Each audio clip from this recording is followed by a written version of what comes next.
Hello friends, welcome to Xmart study YouTube channel. साथियों, SSC MTS और हवलदार का पेपर चल रहा है और अभी आपका पेपर जो है 8 अक्टूबर से 14 नवंबर तक होना बाकी है।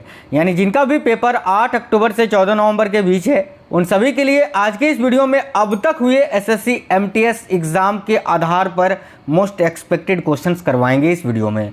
साथियों, मैं आपको एनालिसिस भी करवा रहा हूँ, साथ ही में अभी मोस्ट एक्सपेक्टेड क्वेश्चन अब तक हुए परीक्षा में जिन जिन टॉपिक से क्वेश्चंस पूछे जा रहे हैं उन्हीं टॉपिक को ऐड करके आपके लिए ये सेट्स तैयार कर रहा हूँ और डेली आपको एक्सपेक्टेड क्वेश्चंस दे रहा हूँ ताकि आप अपने पेपर में ज़्यादा से ज़्यादा मार्क्स कर पाओ। चलिए बिना देरी किए हुए क्लास को शुरू करते हैं, देखते हैं क्वेश्चंस। आप सभी से रिक्वेस्ट है इस वीडियो को एक लाइक जरूर करिएगा और क्लास अगर पसंद आए तो अपने दोस्तों के साथ जरूर शेयर करना। चलिए तो देखिएगा, पहला क्वेश्चन है, निम्नलिखित में से किस बंदरगाह को डायमंड हार्बर के नाम से जाना जाता है? भाई इनमें से वो कौन सा बंदरगाह है जिसको डायमंड हार्बर या डायमंड हार्बर के नाम से जाना जाता है? तो राइट आएगा हल्दिया बंदरगाह। देखिए ये जो हल्दिया बंदरगाह है ये पश्चिम बंगाल में स्थित है हुगली नदी पर। हुगली नदी याद रखना, हुगली नदी, ठीक है। तो करेक्ट आएगा ऑप्शन नंबर ए। सत्रिया नामक शास्त्रीय नृत्य भारत के किस क्षेत्र में किया जाता है?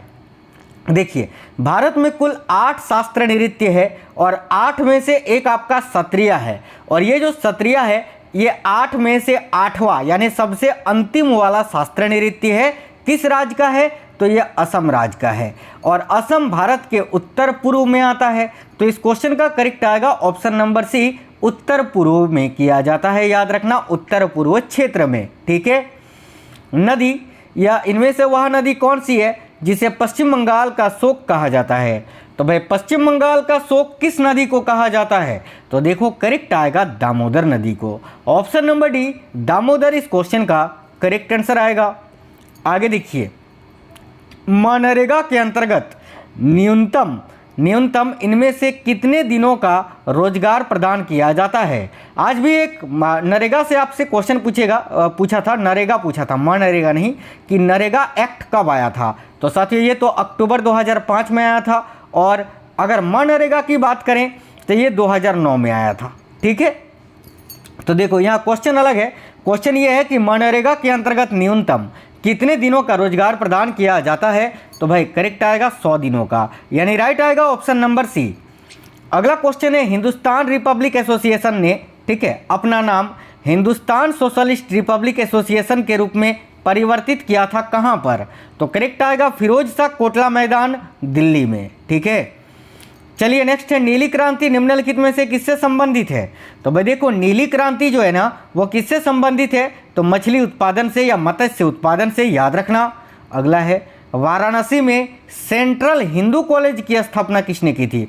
साथियों मैं क्लास बिल्कुल आपको सुपर फास्ट करवा रहा हूँ ताकि आपके देखो एग्जाम के टाइम में आपको सारे क्लासेस जो एक्सपेक्टेड क्वेश्चंस के आते हैं वो मैं आपको सुपर फास्ट ही करवाता हूँ ताकि कम समय में आप ज़्यादा क्वेश्चंस पढ़ पाओ। देखो वाराणसी में सेंट्रल हिंदू कॉलेज की स्थापना की थी एनी बेसेंट ने, याद रखिएगा। करेक्ट है option number C, Annie Besant, ठीक है। उस वायसराय का नाम बताइए, ठीक है, जिसने 1929 में भारत के लिए स्वतंत्र उपनिवेश या डोमिनियन स्टेटस देने की घोषणा की थी। तो काफ़ी इंपॉर्टेंट क्वेश्चन है, ध्यान से देखिएगा। इस क्वेश्चन के लिए करेक्ट आएगा लॉर्ड इरविन ने, ऑप्शन नंबर ए, जिन्होंने 1929 में भारत के लिए स्वतंत्र उपनिवेश या डोमिनियन स्टेटस देने की घोषणा की थी। काफ़ी अच्छा क्वेश्चन है, याद रखना है आपको। चलिए नेक्स्ट क्वेश्चन है, राष्ट्रीय कृषि और ग्रामीण विकास बैंक की स्थापना कब हुई थी? तो राष्ट्रीय कृषि और ग्रामीण विकास बैंक यानी नाबार्ड, और नाबार्ड की स्थापना कब हुई थी? तो याद रखिएगा 12 जुलाई 1982 को, और इसका जो मुख्यालय है वो है आपका मुंबई में। और साथियों नाबार्ड जो है ये एक बैंक है जो कि ग्रामीणों को लोन देता है यानी ऋण देता है। निम्नलिखित में से कौन सा अनवीकरणीय साधन है? तो इनमें से कौन सा एक अनवीकरणीय साधन है? तो देखिए करेक्ट आएगा कोयला। साथियों भारत के या माफ करना भारत बोल रहे हैं, देखिए 4 प्रमुख अनवीकरणीय जो साधन है उसमें एक आपका तो कोयला आता है, ठीक है। इसके अलावा एक आपका आता है तेल, एक आता है प्राकृतिक गैस और एक आता है परमाणु ऊर्जा, याद रखना, ठीक है। देखिए 4 प्रमुख प्रकार के अनवीकरणीय संसाधन हैं जिसमें से एक है तेल, एक प्राकृतिक गैस, एक कोयला और एक परमाणु ऊर्जा, ठीक है। भारत के किस भाग में हिमालय दक्षिण पश्चिम से उत्तर पश्चिम दिशा की ओर फैली है? तो देखिएगा करेक्ट आएगा अरुणाचल प्रदेश में, option number D. Vikram Seth अपनी कविता इनमें से किसके लिए सबसे ज़्यादा जाने जाते हैं? तो विक्रम सेठ के द्वारा लिखी गई इनमें से कौन सी कविता है जिसके लिए वो जाने जाते हैं? तो करेक्ट आएगा option number B, the frog and the nightingale. देखिए आपसे डायरेक्ट भी पूछ सकता है कि the frog and the nightingale कविता के लेखक कौन है? तो विक्रम सेठ, याद रखना।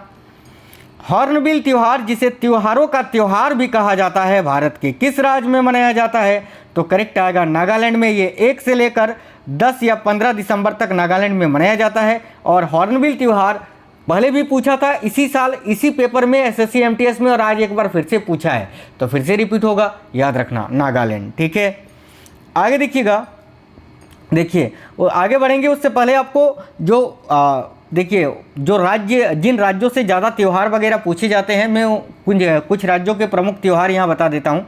जैसे कि ये सारे त्यौहार अरुणाचल प्रदेश में मनाए जाते हैं, जैसे कि रेह त्यौहार, बूरी बूट, इसके अलावा मायोको, द्री, इसके अलावा पोंगटू, लोसार, मुरंग, लोसंग, मोपिन, इसके अलावा मोनपा त्यौहार, ये सभी अरुणाचल प्रदेश में मनाया जाता है। जैसे कि नोंगक्रेम त्यौहार ये मेघालय में मनाया जाता है, खासिस त्यौहार मेघालय में मनाया जाता है, बांग्ला त्यौहार मेघालय में मनाया जाता है। ठीक है, ये सब डायरेक्ट भी आपसे पूछ लेगा, ऐसा उठा के पूछेगा कि नोंगक्रेम त्यौहार किस राज्य में मनाया जाता है, तो आप मेघालय बताना। ठीक है, जैसे कि कर्नाटक में मैसूर दशहरा, उगादि आदि मनाया जाता है, केरल में ओनम बिशु त्यौहार मनाया जाता है, नागालैंड में हॉर्नबिल त्यौहार, मोत्सु त्यौहार मनाया जाता है, सिक्किम में लोसंग त्यौहार, लोसर त्यौहार, भूमचू त्यौहार मनाया जाता है, याद रखना।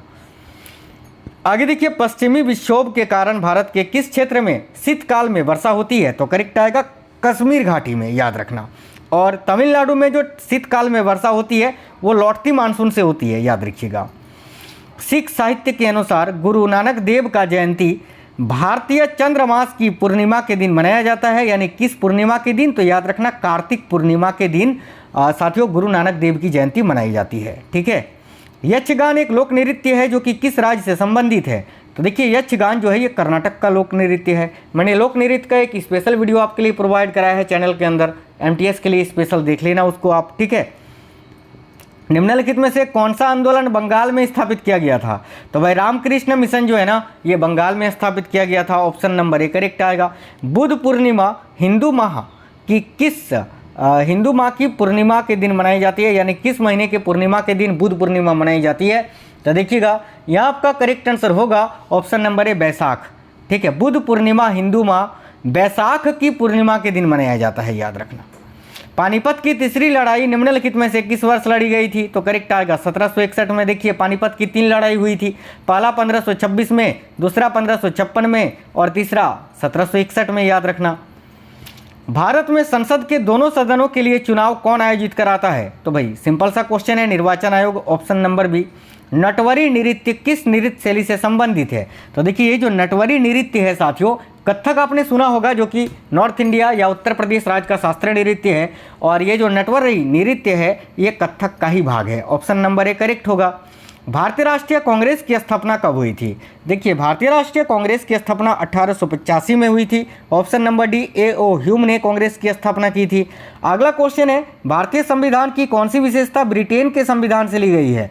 तो भाई देखिए मौलिक अधिकार यूएसए से, न्यायिक समीक्षा यूएसए, दोनों यूएसए। ठीक है, संसदीय का सरकार जो है ये आपका ब्रिटेन से लिया गया है, यानी ऑप्शन नंबर बी करेक्ट होगा।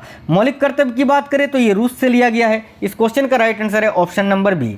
चलिए आगे देखिएगा, कमला नारायण किस शास्त्र नृत्य के लिए जानी जाती हैं? तो कमला नारायण की बात की जाए तो ये भारतनाट्यम के लिए जानी जाती हैं, जो कि तमिलनाडु राज्य का शास्त्रीय नृत्य है।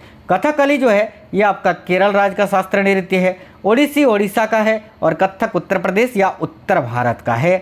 भारत का नेपोलियन किसे कहा गया है? तो देखिए भारत का नेपोलियन समुद्रगुप्त को कहा गया है, ऑप्शन नंबर ए। भारत को अपना केंद्रीय बैंक किस वर्ष में मिला था? तो देखिए भारत का जो केंद्रीय बैंक है वह है RBI, reserve bank of India, और रिजर्व बैंक ऑफ इंडिया की स्थापना हुई थी 1 अप्रैल 1935 को, और इसका हेडक्वार्टर मुंबई में है। तो भाई भारत को अपना केंद्रीय बैंक 1935 में मिला था, तो राइट आएगा ऑप्शन नंबर ए 1935। उस्ताद जाकिर हुसैन मुख्य रूप से निम्नलिखित में से किस संगीत वाद्य यंत्र से जुड़े हैं? तो देखिए उस्ताद जाकिर हुसैन जो है ना, ये मशहूर तबला वादक हैं। ऑप्शन नंबर बी करेक्ट आएगा। किस स्वतंत्रता सेनानी ने उत्तर प्रदेश में जमींदारी प्रथा को समाप्त किया और 1955 में गृह मंत्री चुने गए? तो करेक्ट आएगा Govind Ballabh Pant. Option number B याद रखना साथियों। और गोविंद बल्लभ पंत जो है ये उत्तर प्रदेश के पहले मुख्यमंत्री भी थे। अगला है अमर्त्य कुमार सेन को अर्थशास्त्र में नोबेल पुरस्कार किस वर्ष मिला? तो देखिए अमर्त्य कुमार सेन को अर्थशास्त्र में नोबेल पुरस्कार किस वर्ष मिला? तो भाई करेक्ट आंसर होगा साथियों, याद रखिएगा ऑप्शन नंबर बी 1998 में। धन का जश्न मनाने के लिए जौरा नृत्य की उत्पत्ति किस राज्य में हुई? तो धन का जश्न मनाने के लिए जौरा नृत्य की जो उत्पत्ति है वो मध्य प्रदेश में हुई है। Option number B Madhya Pradesh. Sonal Mansingh किस नृत्य शैली से संबंधित हैं? तो देखिए सोनल मानसिंह का संबंध भारतनाट्यम और ओडिसी दोनों से ही है, याद रखना भारतनाट्यम और ओडिसी दोनों से। भारत में स्थानीय स्वशासन के जनक के रूप में किसे जाना जाता है? तो देखिए भारत में स्थानीय स्वशासन के जनक थे लॉर्ड रिपन। करेक्ट है option number C Lord Ripon. निम्नलिखित में से किस क्षेत्र में बाबा रामचंद्र ने औपनिवेशिक शासन के दौरान मुख्य रूप से किसान संघर्ष का नेतृत्व किया था? काफ़ी इंपॉर्टेंट क्वेश्चन है, याद रखना अवध में। ठीक है option number A Awadh. Lucknow को पहले अवध के नाम से जाना जाता था, याद रखना। एलिफेंटा गुफा मंदिरों का नामकरण किसके समय में हुआ? देखिए एलिफेंटा गुफा मंदिरों का जो नामकरण है वो राष्ट्रकूट के समय में हुआ था, राष्ट्रकूट वंश के समय में। अगला है इंटरनेशनल सोसाइटी फॉर कृष्णा कन्फिया माफ करना, देखिए कंसियसनेस है ना, कंसियसनेस की स्थापना किसने की थी? तो भाई international society for Krishna consciousness की स्थापना किसने की थी? तो याद रखिए भक्ति, देखिए भक्ति वेदांत स्वामी प्रभुपाद जी ने। करेक्ट है ऑप्शन नंबर बी। निम्नलिखित में से किस एक ने देखिए कौन से एक नेता था जिसने उत्तर पूर्व भारत में ब्रिटिश शासन के खिलाफ विद्रोह का नेतृत्व किया था? तो राइट है रानी, याद रखना रानी गाइदी। देखिए रानी गाइदी नल्लियू ने। ऑप्शन नंबर डी इस क्वेश्चन का करेक्ट आएगा साथियों, याद रखिए काफ़ी इंपॉर्टेंट क्वेश्चन है। अगला है भारतीय राष्ट्रीय ध्वज में हरा रंग का किसका प्रतीक है? हमारा जो राष्ट्रीय ध्वज है तिरंगा, उसमें जो हरा रंग है वो किसका प्रतीक है? तो करेक्ट आएगा मिट्टी और समृद्धि से संबंधित है, तो ऑप्शन नंबर सी करेक्ट होगा। स्वामी विवेकानंद ने 1893 में विश्व धर्म सम्मेलन में भाग कहाँ लिया था? तो करेक्ट आएगा शिकागो में। नेक्स्ट है आर्य समाज की स्थापना हुई थी कब? आज भी क्वेश्चन पूछा था कि इनमें से किस समाज की स्थापना स्वामी दयानंद सरस्वती जी ने की थी? तो उसका आंसर था आर्य समाज, है ना। देखिए आर्य समाज की स्थापना 1875 में हुई थी, स्वामी दयानंद सरस्वती जी ने इसकी स्थापना की थी। भारत में स्वर्ण सिक्कों का सबसे बड़े पैमाने पर जारी करने वाले पहले राजा कौन थे? तो भाई वो कुषाण शासक थे। ऑप्शन नंबर डी करेक्ट आएगा। देखिए इनमें से किस वर्ष में एक बड़ी क्रांति हुई जिसने ब्रिटिश शासन की नींव को हिला दिया और इसे अक्सर प्रथम स्वतंत्रता संग्राम के रूप में जाना जाता है? तो भाई राइट आएगा 1857 में। 1857 की क्रांति जो कि 10 मई मेरठ से शुरू हुई थी, 10 मई 1857 मेरठ से। अगला है तत्वबोधिनी सभा किसके द्वारा स्थापित किया गया? तो राइट है देवेंद्रनाथ टैगोर के द्वारा। और कब? तो 1839 में। वेदों की ओर लौट चलो का नारा किसने दिया था? तो करेक्ट आएगा दयानंद सरस्वती जी ने। अगला है एक धातु के तार में धारा को क्या संगठित करते हैं? तो भाई एक धातु के तार में धारा को धारा को क्यों संगठित करते हैं? तो याद रखना इलेक्ट्रॉन के रूप में। देखिए इस क्वेश्चन के लिए करेक्ट आंसर आपका हो जाएगा इलेक्ट्रॉन, ऑप्शन नंबर ए। अगला मिश्र धातु के रूप में सोने को कठोर करने के लिए कौन सी धातु मिलाई जाती है? तो भाई सोने में कौन सी धातु? कॉपर मिलाया जाता है, ऑप्शन नंबर ए। चलिए क्वेश्चन टेस्ट के लिए है आपके लिए, इसका आंसर कमेंट बॉक्स में बताइए कि मोहिनीअट्टम नृत्य रूप का विकास निम्नलिखित में से किस राज्य में हुआ? केरल, गोवा, महाराष्ट्र या कर्नाटक? ये होमवर्क का क्वेश्चन है, सभी साथी कमेंट बॉक्स में बताएंगे इसका आंसर। साथ ही में बताना आपका पेपर कब है और क्लास कैसा लगा है, क्वेश्चंस कैसे लगे हैं। वीडियो को लाइक कर देना, अपने सभी दोस्तों के साथ शेयर करना। मिलते हैं नेक्स्ट वीडियो में। जय हिंद, वंदे मातरम।